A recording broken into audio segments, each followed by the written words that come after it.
So let me get this straight. In a world obsessed with self-driving electric semis, where trucks can literally park themselves and talk to satellites, there's still a roaring, gear-grinding dinosaur from the 1960s tearing up some of the world's roughest roads.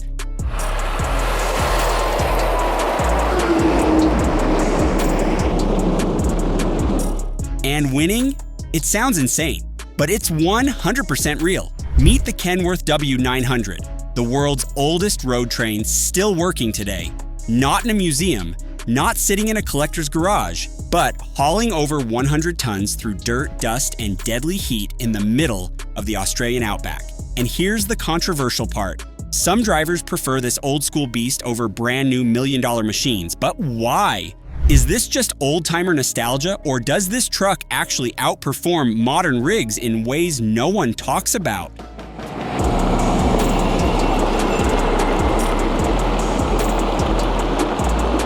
Today, we're diving deep into why the W900 is still king of the road, even after 60 years, and why it might just be better than the fancy new trucks being built today.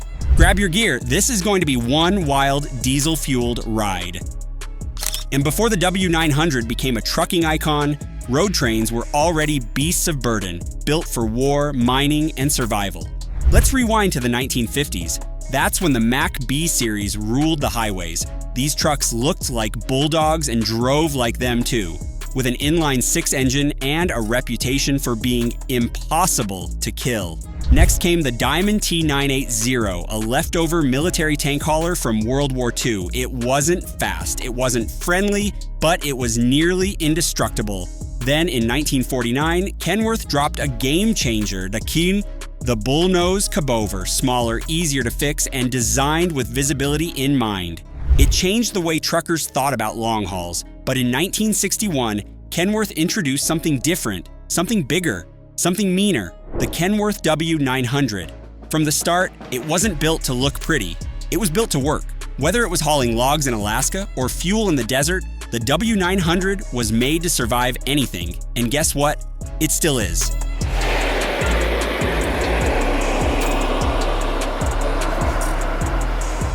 So how has a truck from the 1960s outlived entire brands and models? Simple, durability. The W900 was originally powered by the Cummins NTC diesel engine, but later models got upgrades like the Caterpillar C15 and Detroit Diesel Series 60. Absolute powerhouses. These engines were designed for punishment. We're talking over 2 million kilometers without needing to be scrapped. But here's what really sets the W900 apart. Simplicity.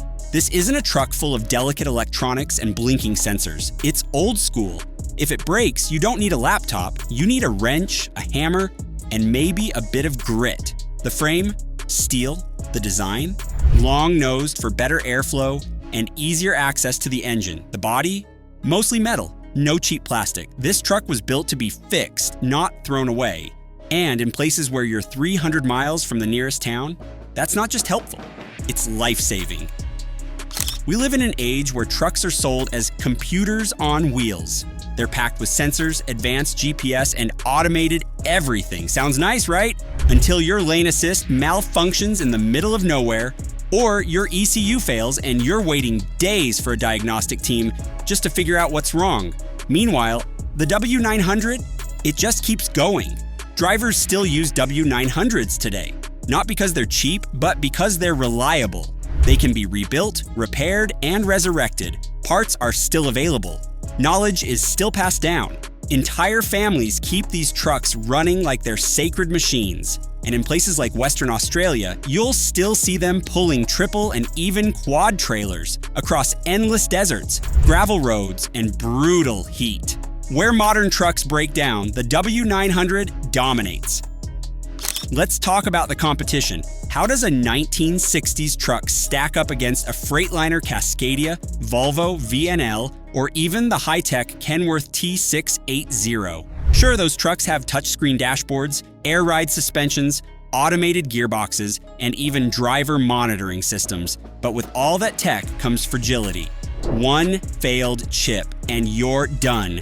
The W900 doesn't have that problem. Its CAT C15 engine, when rebuilt right, can match or even outpull today's most powerful rigs.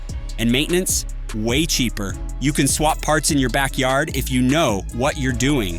So while modern trucks offer comfort and convenience, the W900 delivers raw mechanical strength. And sometimes, especially in the middle of nowhere, that's all that matters. If you think we're exaggerating, let's take you to Tsami Road in a rugged 1,000-kilometer dirt stretch in central Australia.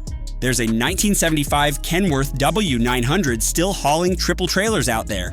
Daily, it carries fuel, mining gear, food, and supplies to remote outposts where people depend on these deliveries to survive.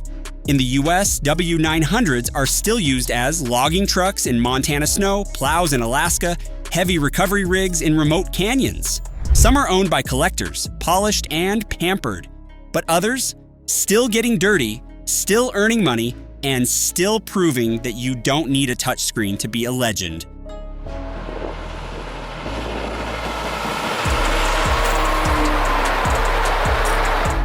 The Kenworth W900 isn't just a truck. It's a culture. Truckers name them, paint them, pass them down to their kids. They know every sound, every vibration, every bolt. Some families have driven the same W900 for generations, rebuilding it over and over, making it stronger every time. You don't just drive a W900, you become part of it. And that kind of loyalty, you can't buy that with Bluetooth and cup holders. Yes, the future is electric. Autonomous trucks are on the rise. Some companies are already testing self-driving haulers for coast-to-coast delivery. But in the real world, in the bush, in the snow, in the mud, the W900 still stands its ground. Because until roads are perfect and power grids reach every corner of the planet, you're going to need a truck that can survive without a charger, a satellite, or a software update. And that's where the W900 earns its title as the last true road warrior. So here's the big question. Would you trust a 50-year-old truck to haul 100 tons of fuel through deserts where even camels don't go? Would you take the wheel of a machine that roars like a dragon and handles like a tank? If the answer is yes, then maybe you understand why the W900 is more than just a truck. It's a symbol of grit, of durability, of a time when machines were made to last. If you enjoyed this deep dive into the world's oldest working road train, smash that like button and hit subscribe for more insane trucking stories, extreme hauls, and machines that defy the rules. Got a favorite truck story or wild ride of your own? Drop it in the comments. We'd love to hear it. Until next time, keep the gears grinding, the engines roaring, and the wheels turning.